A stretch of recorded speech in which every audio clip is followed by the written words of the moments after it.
All right, welcome. So today we're going to learn how to turn this into this. I'm going to be giving you steps on how to do this with minimal tools. I'm going to show you some updated tools that you could use as well. But for the most part, it's going to be simplistic and easy. Okay, so everything happens in stages. You're going to have, this is what you came with. We're going to be turning that into this. This is my ready to go starter. It has been going for about 12 hours now. If you look inside, you can see it's a little loose. It's ready to go. It looks almost about the consistency of pancake batter. Now, how to turn this into this is fairly simple. You take an empty jar. You can take a few strings of this. I'd say maybe three good chunks.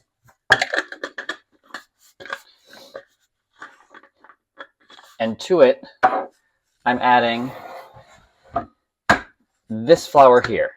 This is my unbleached all-purpose flour. The unbleaching process helps with the bacteria growth, you would call it, to turn your starter into a fully ready-to-use starter. The bleach kills the grain bacteria that is good bacteria that grows your starter to create a yeast, which is what you're going to be working with. By doing this, all I'm doing is, you don't have to do a lot. I wouldn't suggest doing a lot, especially when you're first starting, because you're just trying to get this thing reactivated. So I'm using about 1/8 of a cup of flour. This is your unbleached white all-purpose flour. You can use any kind of flour. If you use wheat flour or rye flour, this will go a lot faster and your bread will actually turn out a little bit darker. As you can see, I did very, very little flour. And I'm just going to do just a little bit of water. And take a spoon.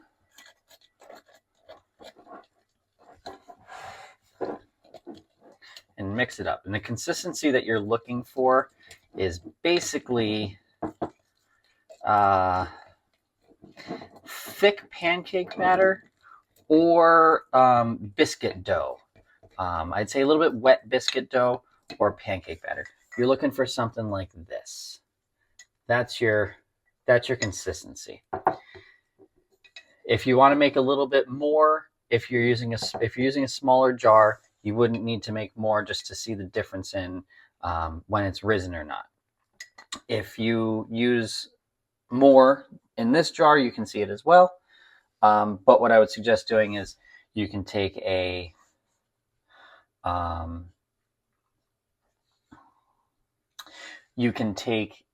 spatula and scrape down the sides, put a rubber band around the outside, give it about a day. You should see it starting to rise up. Then what you do is you'll take half of this and it'll be more loose like this one here, probably by the next day. You're going to take half of it and you're going to throw half of it out. And I know that seems counterproductive to making your own bread. There is some waste that's involved. I don't like it myself, but once you get on to making bread, if you make bread consistently, you don't have to worry about so much waste. Or if you store it, you don't have to worry about it as well. You can store these for a little while just out on your counter for about a day or two. It will start to separate. What it basically is you're creating a mini dough, and the water for the dough is actually creating the more alcohol flavor, which is going to be how sour your dough comes out. and the flour is your fuel. It's your food for the yeast. But with that, that's how you take that and turn it into that. Up to the next step, which is actually measuring out and figuring out flour. Okay, so this was the flour I used to feed the starter, but this is the only time I use this flour. For the actual making of the bread, I use regular bleached all-purpose flour. Why? Because I can get it by a 50-pound bag for about $15 to $17. This is the stuff that I actually use to make my bread.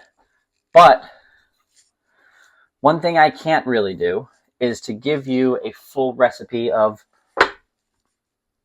how to make, I can show you how to make sourdough bread, but what I can't do is give you a recipe. And the reason why is your sourdough depends on a ratio of moisture content to flour. You have to figure out what your moisture content is for your flour to then create a better dough. Now, my doughs I tend to do at about, am I talking to nothing right now? I completely am. Oh no, I'm recording. I'm gonna edit that out. My dough tends to be about 70% hydrated, which means I took my flour that I was using, and what you're going to want to use is a scale. The gram scale works best, I've found. And what you do is you do equal parts. You do a tablespoon here. Not equal parts, I apologize. So you zero out your scale, and what I'm going to do is I'm going to do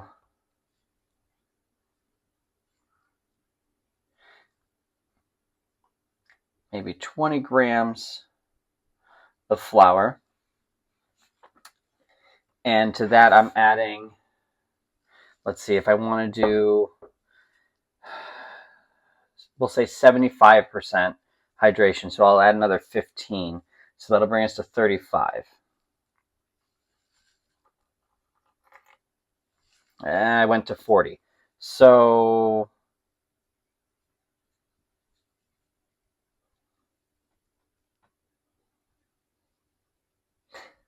that's 100% hydration, apparently. I did that. All right, so the next one, I'm going to actually try to do 75% hydration because I had a heavy hand, and this stuff is...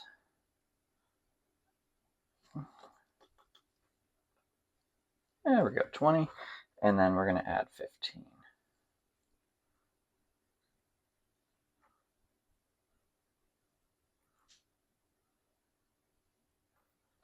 Okay. And then I'm going to do a third one that's going to be,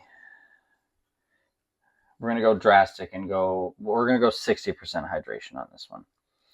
So I got 20, give or take 20 grams, pinch more. Okay. And then let's see. 60% hydration would be 10. Okay, so we'll do about 32. Perfect. All right, so we have a 60, a 75, and a 100% hydration. What you technically want to do is you get those mixed up, and you're going to actually see what it's going to look like. Oops, I should probably do this where you can actually see. Now what you can do is usually let this sit for about an hour to figure out what you want your dough to be and where you want this to go. My rule of thumb is if you're going to be doing a standard size loaf, you're probably going to want to use in the ballpark of around 450 grams of flour for a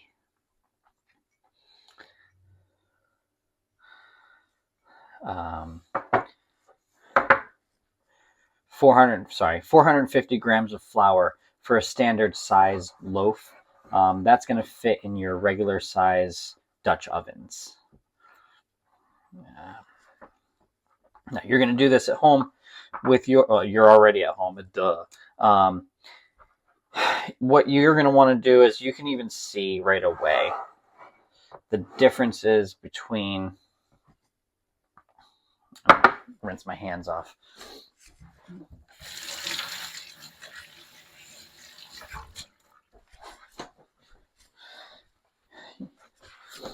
You can already see the differences between your 100% hydration and your 75% hydration, and then your 60. Just between these two, the amount of push that this takes to go in versus this, it's a lot firmer. You can see that this doesn't stick to anything.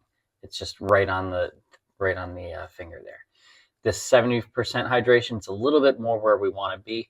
You probably could do a little bit more and get yourself to about a 72 to 73% hydration. That's going to be right around where you're going to want to be.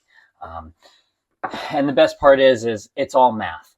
So you measure it out going by, I want to do 70% hydration. So I'm going to do, let's make math easy, 100%. We're going to do 100 grams of flour. Great. We'll do 72 grams of water. It makes life simple. Now, how much starter you use is dependent on the time of year. Starter, yes, Milo, I understand.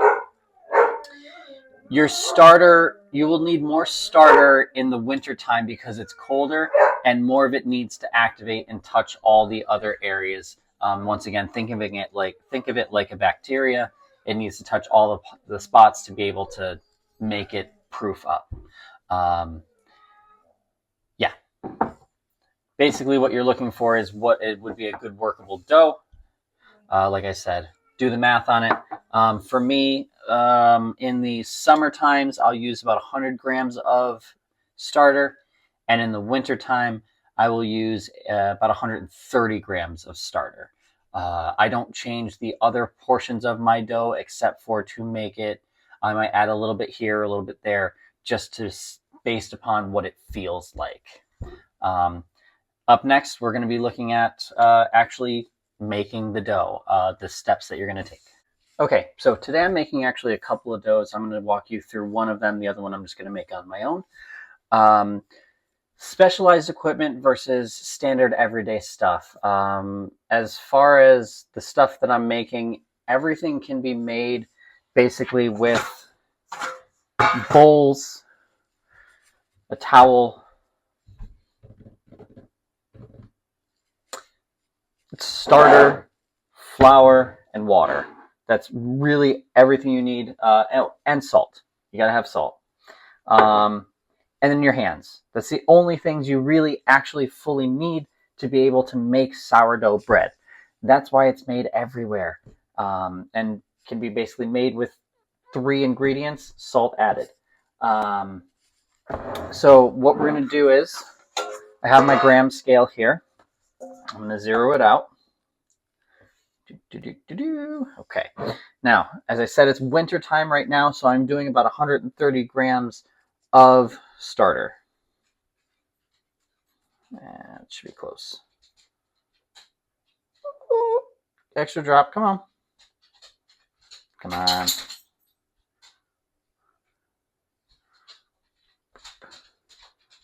All right, close enough. 129.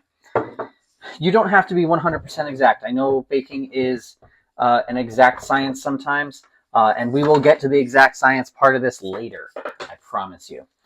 But as of right now, what we're doing is we're adding in the flour. Now, I'm zeroing out again. For my doughs, and this specific flour that I use, which is Kirkland flour, I buy it at your standard Costco. But I did test this flour out. I have my measurements set out that I do 440 grams of flour. So add that right in here.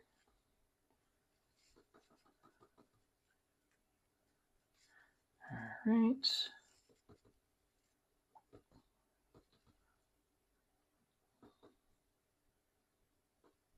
And 440. All right, it's 441, but we're close enough. Oh, one more tool that you'll need for this, at very least, is a butter knife. My specialized tool is a flexible spatula, and this is really only used to clean your hand. I have my 440 for flour. Now for my water, I actually do 320 grams of water, but you have to separate it. You don't have to separate it. This is just the way that I do it. Some people like to make their doughs all in one mixture and do it that way. I don't do it that way, so I don't know how to show how to make it that way. So I do 300 grams of water.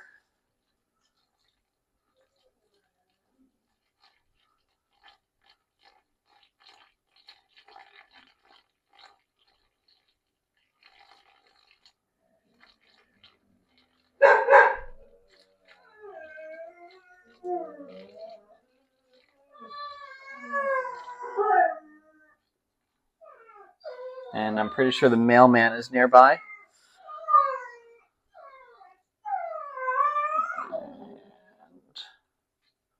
All right, so 300 grams of water. Then I take this, put it aside. The water doesn't have to be, it can be room temperature. Room temperature is just fine. It's going to be sitting out in the room anyways.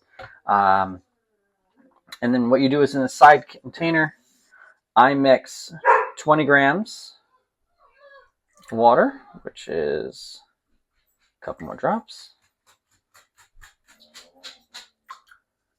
All right, 20 grams of water. And to that, I'm adding about 9 or 10 grams of salt. Okay, I did 9 today. I'm going to set that aside. Sorry about all the clanging, counters and metal glasses and stuff. All right. So now what I do is, you have your salt set aside, waiting for later. This is going to be your dough. I like to give it a little shake. This is the easiest way I do is just take it, spin the bowl, and fold everything up and over. Now you're only going to do this for so long because you're going to get sick of doing this without seeing any gigantic clumping together, and that's fine. It's going to happen. Everyone gets impatient, which is why at that point you just start squeezing the crap out of the dough. If you do have the patience and you want to keep spinning it like this and doing it like this, what I'm doing is I'm pushing against the side here to scrape it out, lifting up and over. Against, and I'm pulling underneath, I'm curling underneath my hand, my fingertips to go up and over to get everything from underneath out over to the top. I know you can't really see that well because you don't have my point of view. Hopefully I just spun that enough where it looks good enough. I like to do a full good mix here. This is going to take probably a couple minutes. I'm going to speed up now just for my own sake.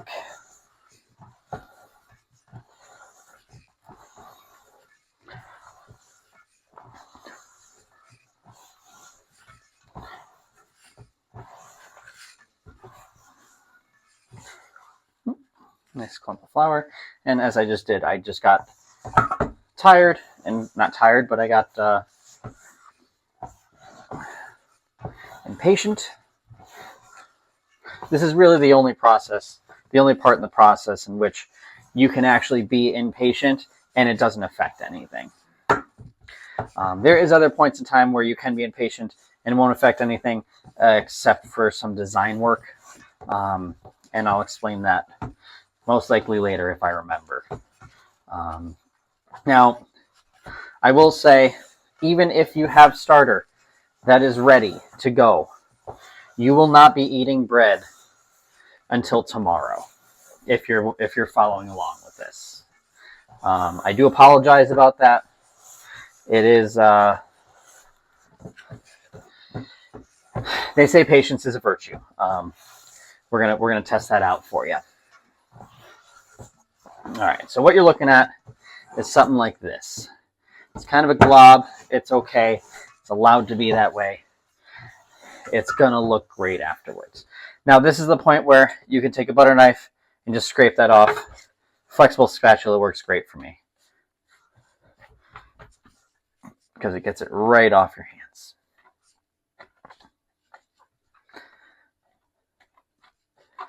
And as long as you scrape it the right way, as in down instead of up, you're not going to catch a nail. All right. So I do like to finish it off with a couple of pinch and pulls over. Now the other thing I will say, don't be afraid of the bread. Don't be afraid of the dough. You're gonna mush it. You're gonna kick it out. You don't have to have a perfectly smooth top every single time. It's bread. It's gonna bake. It's gonna do what it should do. All right. What we're doing now is we're gonna cover this and let it sit for 30 minutes. You could use just a regular old towel. This is my specialized equipment. I have these. You can buy them on Amazon. It's basically a hairnet for your dough. I'm gonna rinse my hand off first. Okay.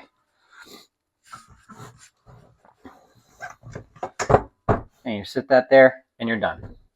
You're not done. This is the point where you wait about 30 minutes, and you just let everything kind of mix together. After that 30 minutes will be your very next step. So now let's talk about storage for your starter. While we have to wait 30 minutes for the dough to do its thing, we're going to be going over that. Now that you've made your dough, you have the leftover starter. You don't have a ton. There's not a lot that you need. I'm going to scrape out what I have in this jar into my next jar, which is the opposite way that you actually want to do this. But just to go to shows, just to show you, you don't need a ton of starter to continue on making bread.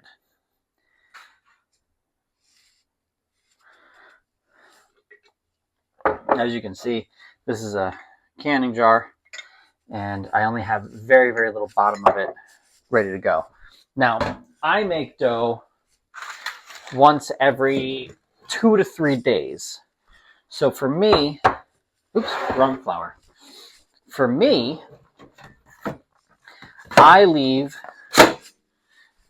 my starter right on the counter. How much flour I put in is really dependent on when I'm making dough next. I'm not planning on making dough for at least 3 days, so I'm only going to do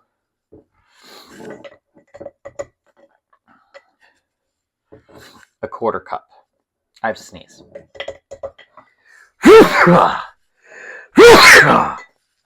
Okay, so I've added my quarter cup of flour.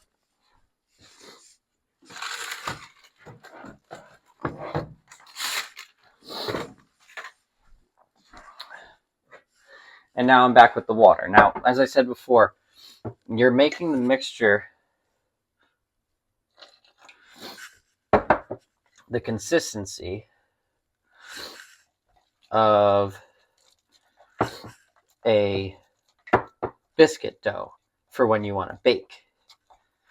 When you're storing it, if you said, hey, this last dough, I didn't really get as much sour flavor as I wanted in my dough. Well, that's when at this point, you're going to add a little bit more water let it be a little bit more liquid, and it'll create that water that mixes will actually turn into hooch, or like an alcohol, that will sit there, and that is what gives you that sour flavor. It helps anyways. Too much of it, and it will kill your starter. So it's a nice, delicate balance that you kind of have to figure out. It's not hard. You can let this sit out. That hooch, where it will take over and control everything and kill your starter, if you leave this out on your counter, it would probably take about 3 weeks. As it is now, you're fine. I did this a little bit thicker. This is what I would leave it at if I was making a dough tomorrow. But as I'm not, I'm adding a little bit more liquid.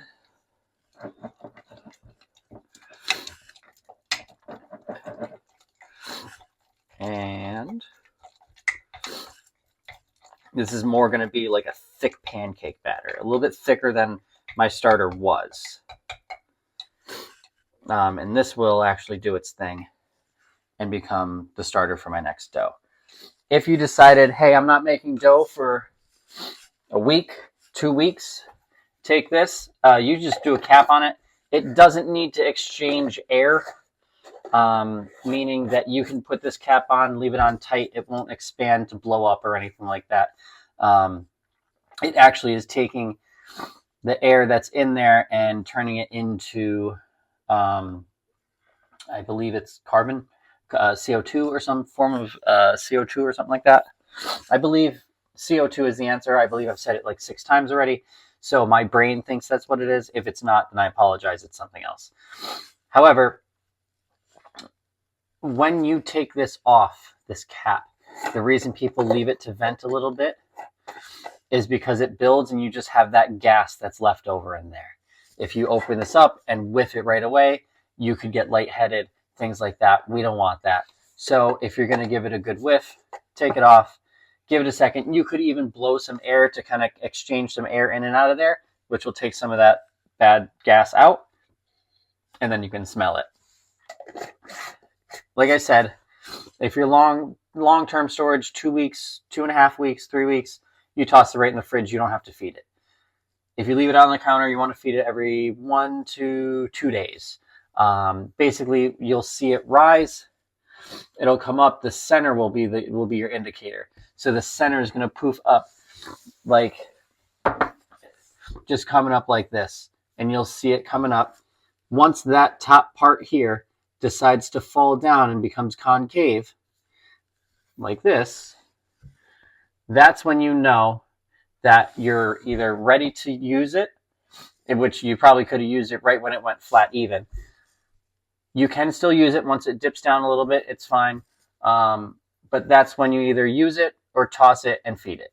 So it's been 30 minutes and you've waited, hopefully patiently, and your dough is going to look something like this. Not the best looking thing in the world. It's still kind of wet, a little jiggly, and that's okay. You're going to take your salt, give it a little stir.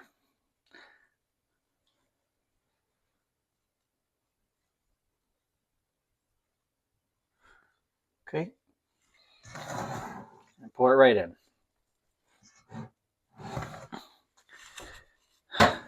Now, what you do here is you're going to pick it up, and you're just going to tuck it in. Now, what you're going to want to do is you're going to want to try to make it smooth. And I'm going to show you what that looks like.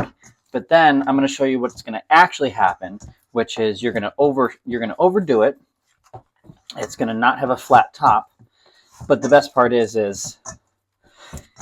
it's going to be fine. It's just dough. The best part about the dough is if you screw it up, you just wait. It'll fix itself. Now, I've done this very little bit, and this is about all I'm doing. Now, you see here, you got some gloops on here, some stuff that looks like still clumping. It's not all mixed in together. That's okay. It's going to be fine. That's all that I did to mix that up. I didn't do a lot more. Now, I have this other one here that I'm doing.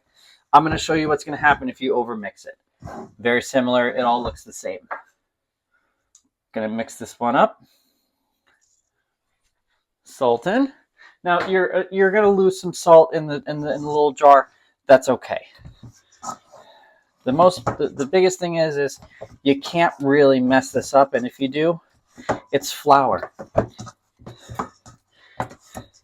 The best part about screwing up dough is that the ingredients are so easy to come by, and they're so plentiful that if you do screw it up, it's not the end of the world. Like I said, I'm going to overwork this one because I'm going to pop it, which is basically you keep it going. And like I said, I want to stop here, really. But what's going to happen is if you keep going, because you're getting a little overzealous and you're like, oh, I want to make this thing look beautiful, nice and good. Now, what I'm doing here is I'm lifting up and I'm pushing underneath here and lifting and putting it down while sliding my hand out and letting that piece stay in. Sorry about all this noise. It's loud, I know.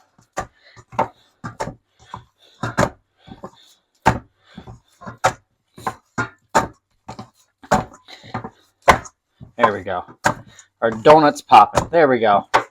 There we go. We popped it. So now this top is not smooth. It's a little bit open. And guess what? That's okay. We just let it sit. Now what you want to do is just basically get the flattest part of the dough to be on the top. Because from this point on, that's when it matters that the top of your dough is the top of your dough. Now you see there's a difference between what I have here and what I have here. This is the one that I stopped a while back. It's still a little juicy, but that's okay. And this one, everything's kind of more incorporated and mixed in. But it's a little bit more, let's call it rustic. I'm going to cover these up again.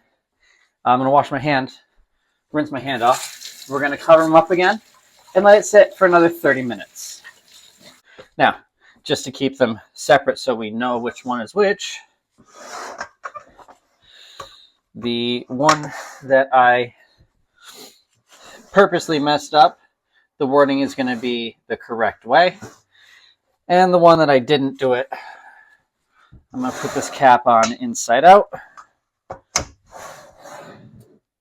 to make it reversed. So the one that I left early and let it and didn't incorporate it all the way and made it nice and smooth is going to be reverse letters, and the regular letters is going to be the one that I overworked and kind of split up. And you're going to see in the next hour or so, it's not going to make a difference. So you don't have to worry if you do overwork it a little bit. Welcome back. You've waited another 30 minutes. Probably impatiently, because you're like, why isn't this thing ready yet? All right, so we have our two doughs. They don't look a ton. This one you can see kind of flattened out a little bit. This one kind of stayed in its size. The best thing to do right now is to actually give your hand a little bit of a wet your hands with some cold water, because it's going to make things a little bit easier. What I'm doing here is I'm going to pull it away from the sides while spinning the bowl. I'm going to go underneath. I'm not really grabbing. I'm just kind of scooping up and holding it together and letting it kind of droop a little bit, but getting on the top and the middle third is where I'm really kind of concentrating most of my grip on. I'm going to let it fall like this, and you can see it stretch. Flap it down and fold it over so that way the last third is flapped over. You're going to lift it up and place it under. Now you're going to turn it sideways. You're going to do that again. Okay, flap it down, flap it over. Now at this point you can do 3. I tend to do, if you do 3, you're going to tear the top a little bit. I don't care. It's dough. It's bread. It's going to tear a little bit. It's going to tear a little bit. All right. So that's what our dough looks like. Now what we do is we're going to set this aside. We're going to let it go for another 30 minutes. Now this one here, it's a little bit more rough around the edges, right? But this is the part where the doughs really kind of come together, and you see that it doesn't really matter.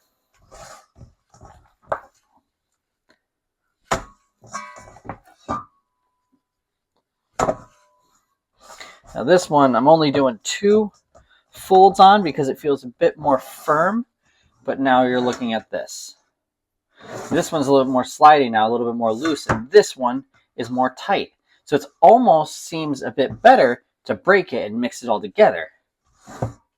At the end, like you'll see, it won't really matter.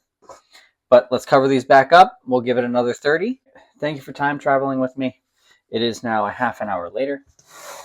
We have the one dough here and the other dough here. As you can see, like I said, after that hour time frame, you're not going to really notice too much of a difference between the fully mixed and the non-fully mixed. Actually, the biggest difference is your bubbles are smaller on this one than they are in here, which means that we get big bubbles in here, which just means that it's not incorporated all the way through, which we already knew. Once again, I'm going to go wet my hands. We'll do another flip of this. Pull it away. Do the same exact way you did before. Just pull it away from the sides. Pick it up. Down and over. And then we're going to do it one more time.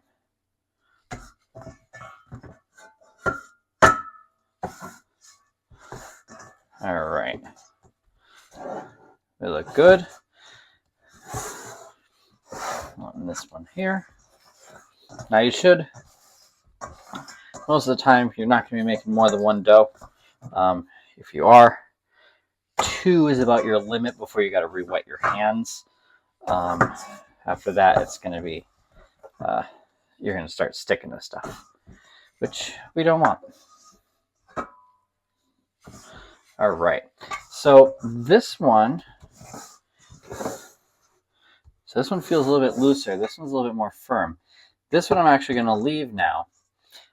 So once it gets to be firm, and it kind of holds its shape after you turn it like this, it can sit. Another thing you can notice is my hands are pretty much dry. Once your hands are pretty much dry after mixing the dough, it's kind of a telltale sign that that one's ready to sit for a bit. So what we're doing now is, you can see now it's still kind of sticky. It sticks to my finger, and it kind of leaves little indents. You kind of see that going there.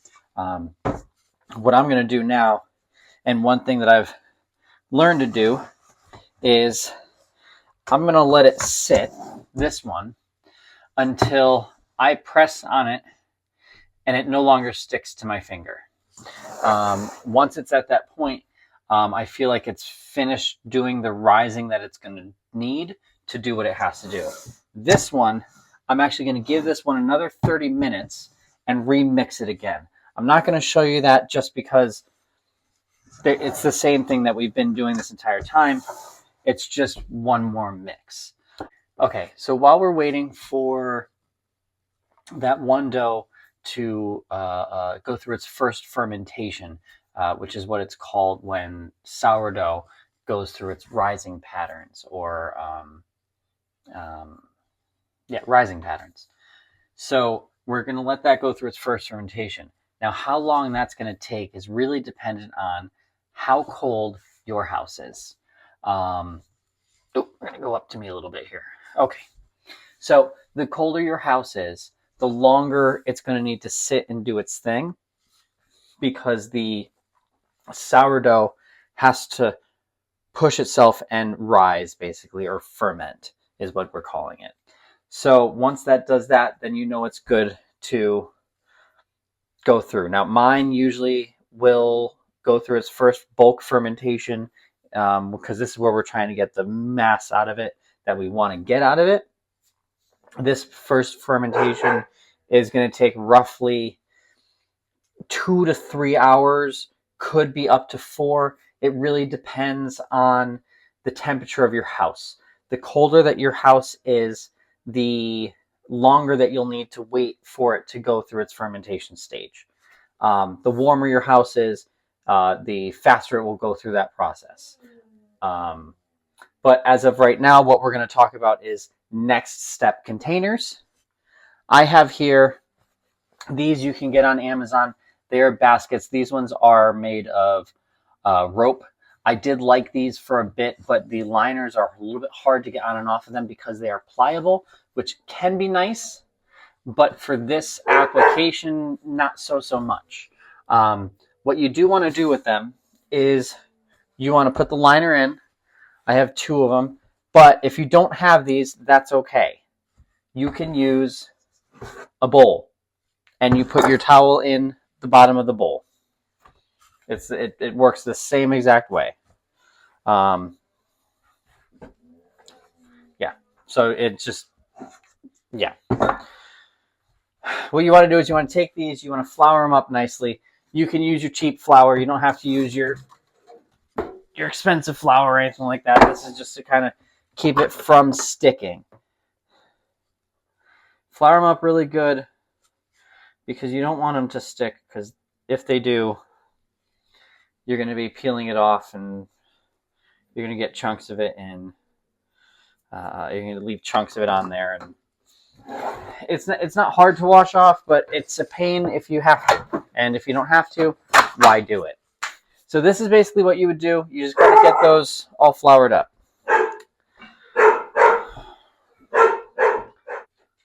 Okay, back on containers.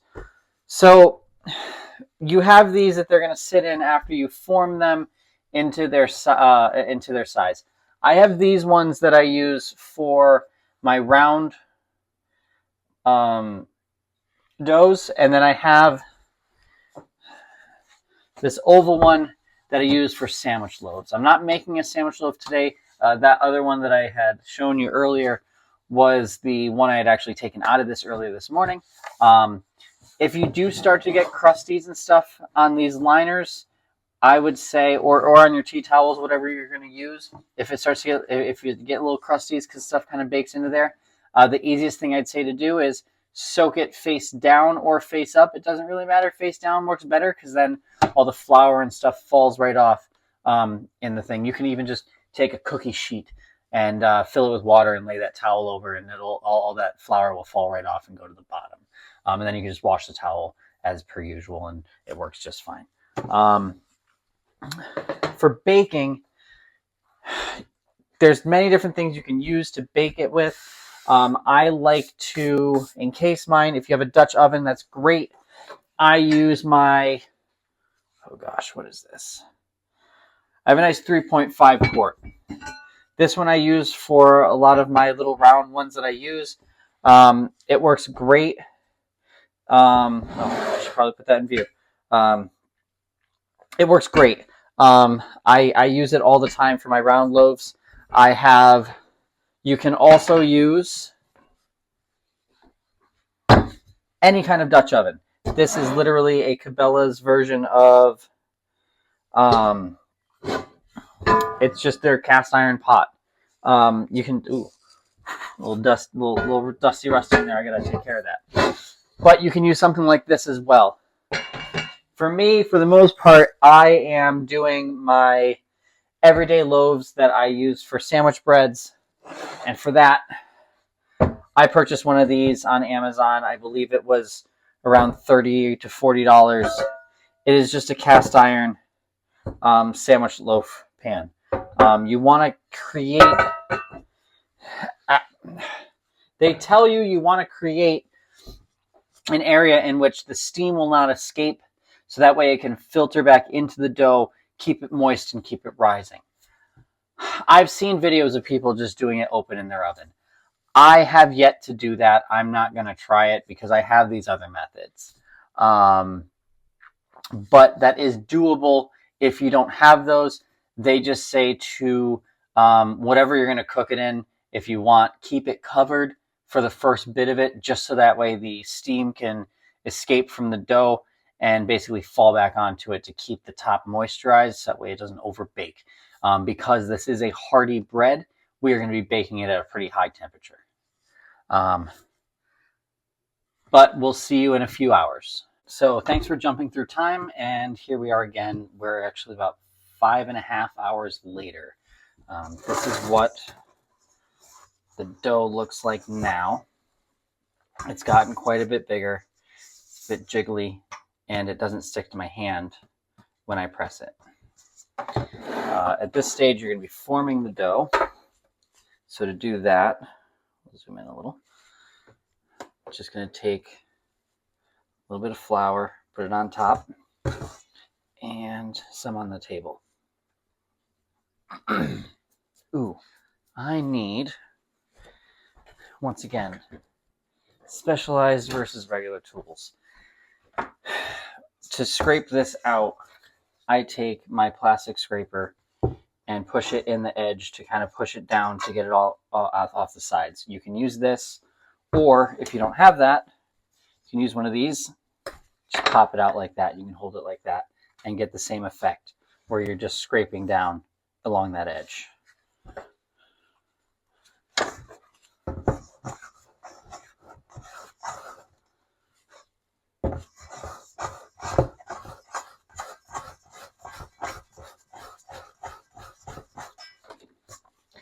Put the hand there, flip it over to kind of support it and let it fall. That you're done with.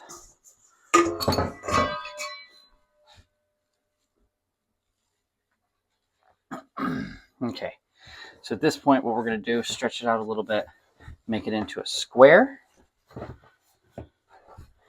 flip it over, flip it back. All I do is turn it sideways. Now you're going to tuck it in and fold it over all at the same time and give it a pull. So that way you're kind of stretching that outside.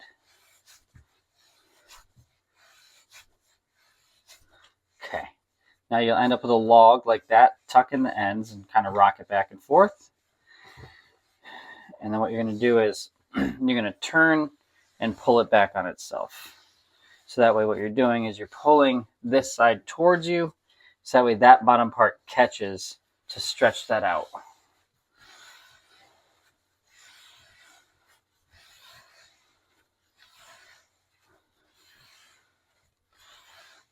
All right. We're good there. It's a little bit bubbly all over the place. That's okay. That's going to be, we're going to do this one more time. We're going to let it sit for about 15, maybe 20 minutes.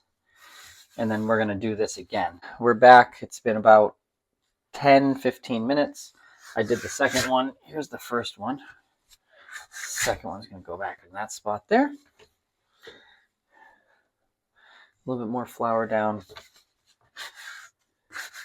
Flip it over.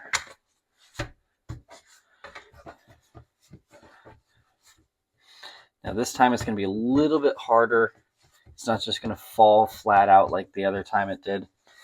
Because this is tighter, it's got more gluten built up into it. So you're not going to get as gigantic of a fold in there. Okay. This is where you stretch and you roll. You roll it to you.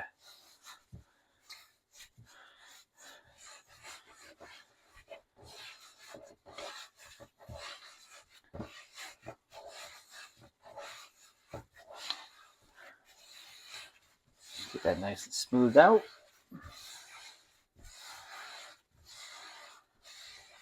All right. Hit it with a little bit extra. Now it's best if you give a little bit of pressure and scoop under, because that'll kind of seal the bottom for you, which it didn't do anyways. But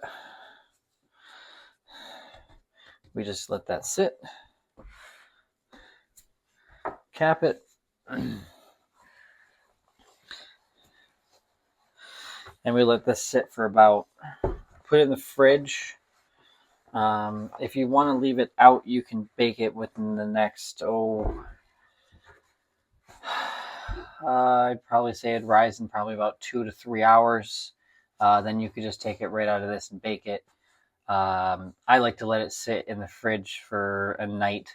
That helps with time, and the longer you let it sit in the fridge, it will build up a little bit more of a sour taste to it. That's really your last chance to get a little bit more sour flavor for it. But we're going to put that in the fridge, let it sit overnight, and we'll come back in the morning. Okay, welcome back to day 2 of bread making. This is no time gone past for you. It's just for me. So what I'm doing now is I put the dough in the freezer for about 20 minutes or so now. I'm going to turn on my oven to 500. And I'm going to put my Dutch oven right inside. I'm in the middle rack. That's where I put mine. And I also have these pans that I put to block some of the direct heat. I've found that the way that my oven works, it works best to do it this way to prevent burning on the bottom of the dough, on the bottom of the bread, because that will happen from the oven trying to keep temperature and keeping up high.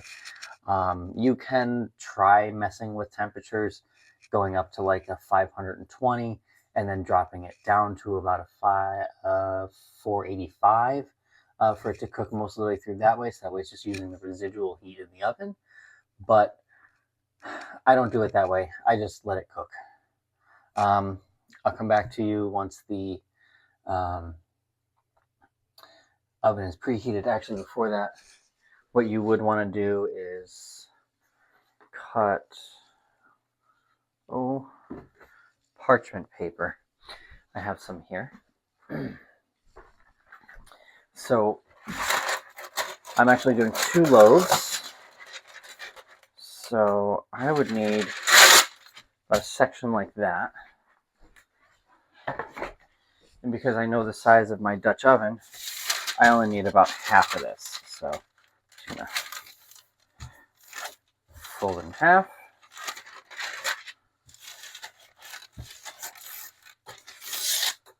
Give it a rip. You'll see how I take care of this and flip it over onto the thing here.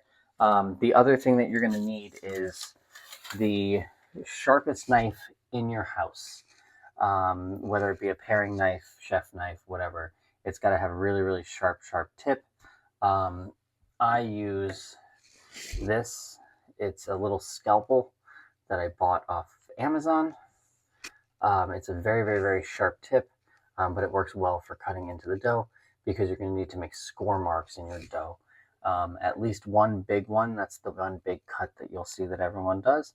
What that does is that allows the dough to proof and go up in the selected manner in which you want it to, or in the correct area that you want it to, instead of it just choosing a spot to blow up in.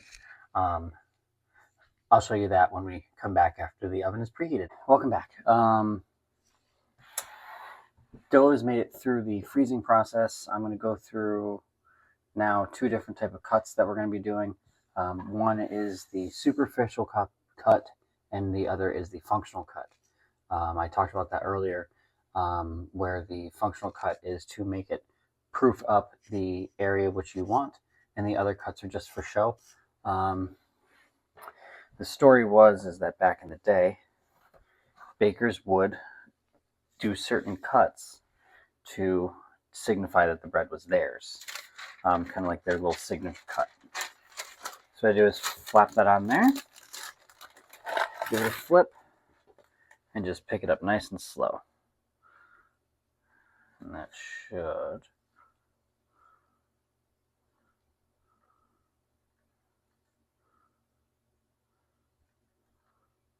You might have to maneuver it a little bit here and there. There we go.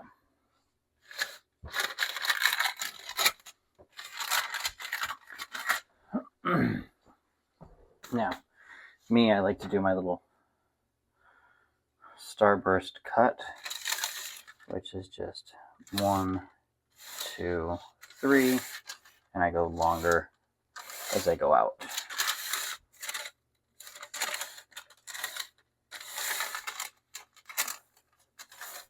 Okay, now before I do the last cut, which is the functional cut, I like to open the oven, get the top open on the cast iron, and then do my cut, toss it in, and then go from there. So, opened this one, you're going to do a big slice down the center.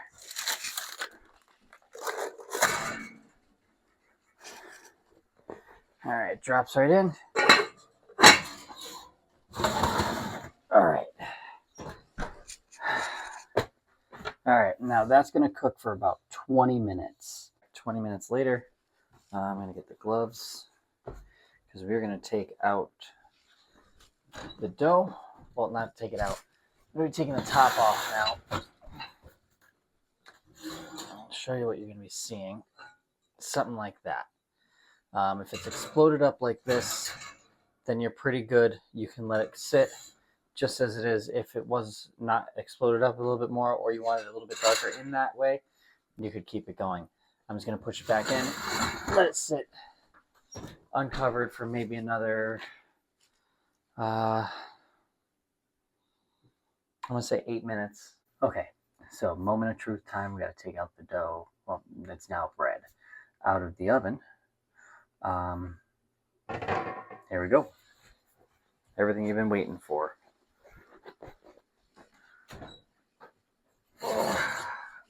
Now, I have really good gloves that I use for this, which can hold the heat for a good amount of time.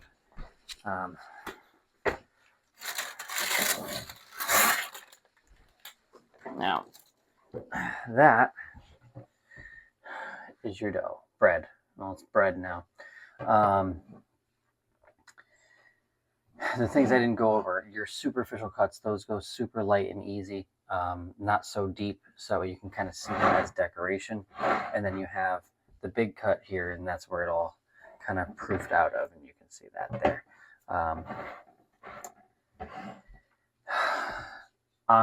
This is pretty much it. The hardest part now is you have to wait an hour before cutting into this and consuming, because I don't know, the bread gods decided that we need to wait an hour for patience reasons. I will be showing at the end of this a picture of my first, oh gosh, that was a squeak. I will be showing a picture of my first dough, just so that way you know,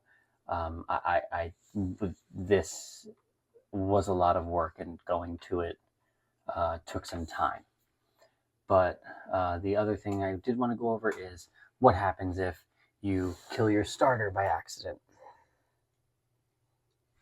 So, should that happen, what you do is you have your flour, which is your unbleached white flour or rye flour, or whole wheat flour works as well. And you just take that and you mix it to be that